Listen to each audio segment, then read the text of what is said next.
Halo semuanya, selamat datang di channel baru kita Miltech Insight. Yang dimana di video pertama ini kita bakalan membahas sebuah mesin pesawat terbang. Tepatnya kita akan membawa teman-teman semua untuk menjelajahi lebih detail mengenai sebuah mesin yang ikonik dan penuh karakter, yakni mesin radial.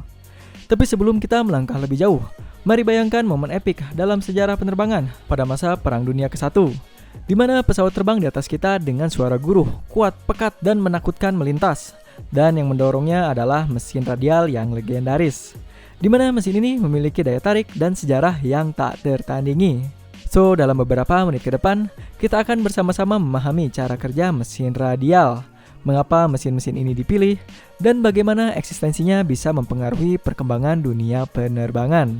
Tanpa banyak basa-basi, mari kita mulai menjelajahi mesin radial yang mempesona ini.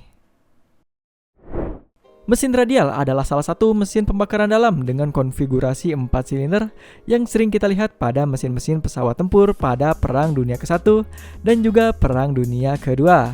Di mana mesin ini memiliki jumlah piston dan juga silinder blok yang tergolong banyak dengan formasi yang mengelilingi bagian bak atau crankcase-nya seperti jari-jari pada roda kendaraan. Karena konfigurasinya yang sangat unik inilah, jika dilihat dari depan, mesin ini terlihat sangat mirip dengan bentuk bintang jika dilihat dengan konfigurasi 5 pistonnya, menjadikan mesin ini memiliki julukan Star Engine, sebuah sebutan yang sangat melambangkan kedikdayaan pada angkatan udara yang jelas bisa kita bayangkan bagaimanakah ekspresi para tentara kala itu saat melihat kendaraan bersenjata yang melintas di angkasa. Mungkin rasanya itu mirip seperti melihat UFO dan bingung harus diapain pas melintas. Dan jelas sebutan ini akan sangat cocok nih dipasangkan di pesawat terbang dan dikasih nama Star Engine. Untuk sejarahnya, mesin ini dibangun pada tahun 1901 oleh engineers bernama Charlie M. Manley yang bekerja pada perusahaan Langley Aerodrome Aircraft, menggunakan konfigurasi mesin 5 silinder, berpendingin cooling dan juga udara, dan dapat menghasilkan 52 horsepower pada 950 rpm yang dipasangkan pada Blériot 9. Dan seiring waktu berjalan, mesin ini juga dikembangkan secara bertahap, mulai dari penggantian sistem cooler menjadi pendingin udara saja, dengan memasangkan kisi-kisi atau sirip pada silinder bloknya, lalu diberikan juga pengurangan bobot mesin menjadi 3 silinder. Sehingga, pada akhirnya mesin ini pun mulai diaplikasikan pada pesawat tempur SPAD S-7 pada Perang Dunia ke-1. Karena dianggap memiliki bobot yang ringan dan juga mampu membawa beban berat, pesawat ini pun dipasangkan sebuah senapan mesin Vickers dengan kaliber 7,7 mm yang dipasangkan di atas sayap pesawat. Senapan mesin ini digunakan untuk menembaki pesawat lawan atau target darat. Kapan-kapan deh kita juga bakalan bahas tentang pesawat yang satu ini beserta dengan senapannya juga. Begitu juga dengan Perang Dunia Kedua, mesin ini juga masih tetap eksis dan diaplikasikan pada pesawat terbang seperti Martin B-26 Marauder, Douglas A-26 Invader, Northrop P-61 Black Widow yang menggunakan konsep mesin radial 2 row dengan 18 silinder.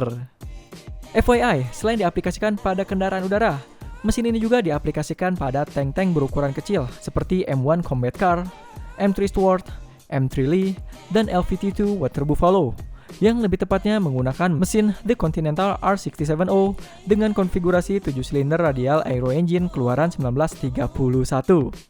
So, jangan heran kalau kalian melihat mesin ini hadir dengan banyak sekali konfigurasi mesin ya, mulai dari 3, 5, 7, 9, 18 hingga 24. Mengingat pengaplikasiannya juga sangat banyak pada saat Perang Dunia.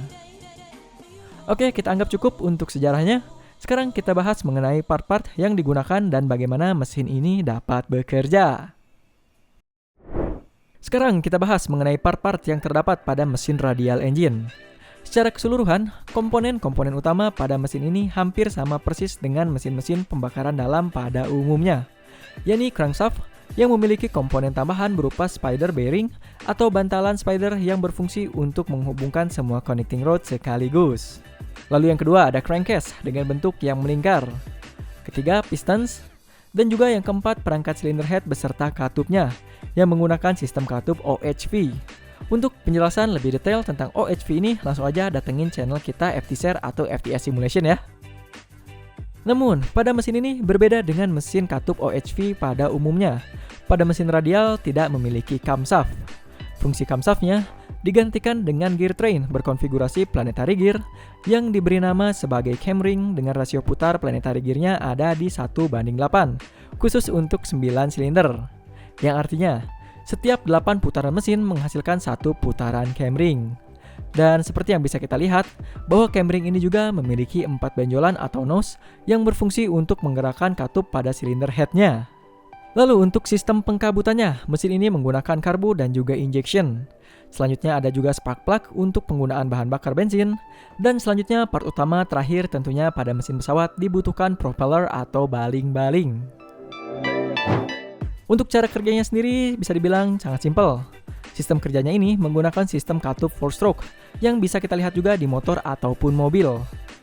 Namun jelas berbeda karena syarat mesin pembakaran dapat disebut sebagai mesin radial adalah terdapat banyaknya jumlah piston dan jumlah silindernya atau bisa juga disebut sebagai mesin multisilinder.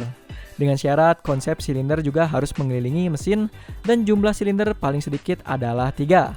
Kenapa nggak 2? Karena sebutan untuk 2 silinder yang berlawanan sudah digunakan untuk boxer ataupun flat engine. So, wajib hukumnya bagi mesin radial berkonfigurasi minimal 3 silinder ya. Keunikan lain dari mesin opposed piston ini adalah jumlah silindernya pada setiap row harus berjumlah ganjil, yakni 3, 5, 7, dan 9. Sedangkan untuk menambahkan jumlah pistonnya agar bisa berjumlah genap, maka diperlukan penambahan row menjadi 14 silinder ataupun bahkan 18 silinder. Nah, di sini mungkin akan timbul pertanyaan, mengapa setiap row-nya harus memiliki jumlah silinder yang ganjil? Untuk jawabannya, karena hal ini berkaitan dengan firing order. Dengan jumlah piston yang ganjil ini, maka firing ordernya akan terjadi pada setiap piston secara berurutan dengan sendirinya. Sebagai contoh, jika radial engine menggunakan konsep 9 silinder, maka firing ordernya adalah 1, 3, 5, 7, 9, 2, 4, 6, dan 8. Dan barulah kembali lagi ke 1. Yang dimana dengan konsep firing order seperti ini akan memberikan power yang baik dengan center of gravity yang baik pada sebuah mesin. Itulah mengapa radial engine banyak diaplikasikan pada mesin pesawat tempur. Karena selain powernya yang besar seperti yang kita lihat tadi, keseimbangan yang dimiliki mesin ini pun cukup baik jika dibandingkan dengan mesin pada umumnya. Oke, itu dia untuk firing ordernya. Sekarang bagaimana untuk konfigurasi katup OHV agar dapat bekerja dengan bentuk mesin yang melingkar seperti ini? Camshaft ini memiliki konfigurasi planetary gear yang memiliki nose pada diameter gear luarnya.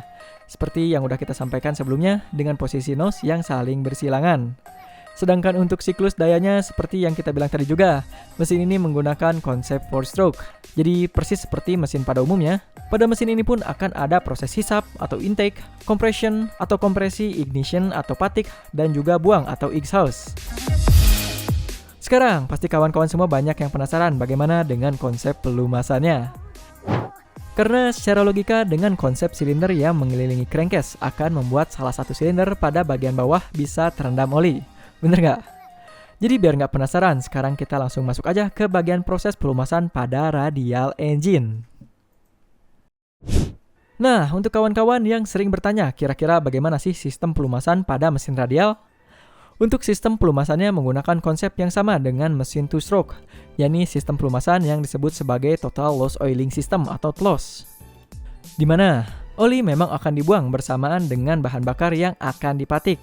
Atau sistem ini juga lebih dikenal dengan sebutan oli samping yang sudah tercampur dengan bahan bakar saat melalui saluran intake.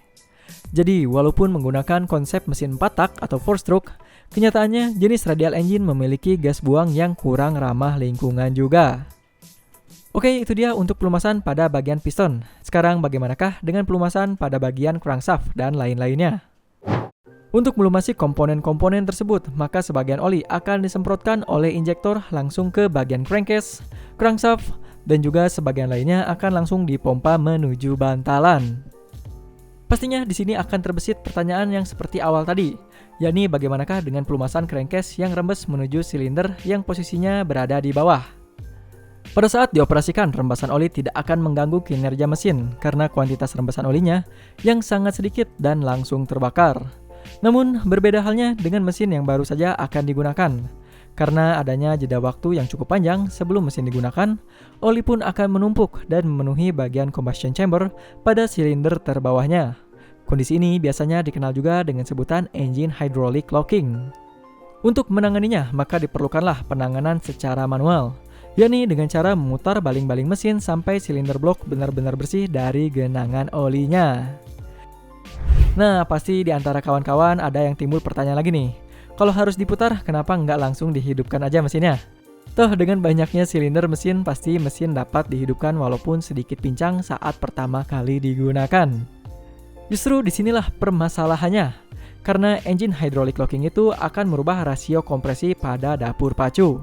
Dan permasalahan keduanya adalah cairan itu lebih sulit dikompresi dibandingkan dengan udara.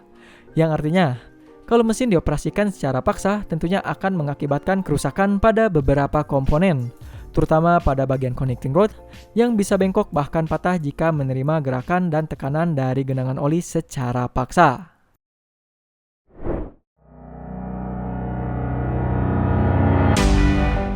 Nah, kurang lebih seperti itulah prinsip dasar mekanisme kerja dari radial engine. Sesosok mesin legendaris pada Perang Dunia ke-1 dan ke-2 yang bisa mengguncangkan dunia. Apalagi dengan adanya tambahan senapan ataupun granat menjadikan mesin ini sebagai salah satu objek yang sangat ditakuti pada masanya. Dan kita rasa cukup dulu untuk informasi yang bisa kita share di video kali ini. Seperti biasa, jika ada kritik, saran, ataupun pertanyaan, jangan ragu untuk ramaikan kolom komentar di bawah.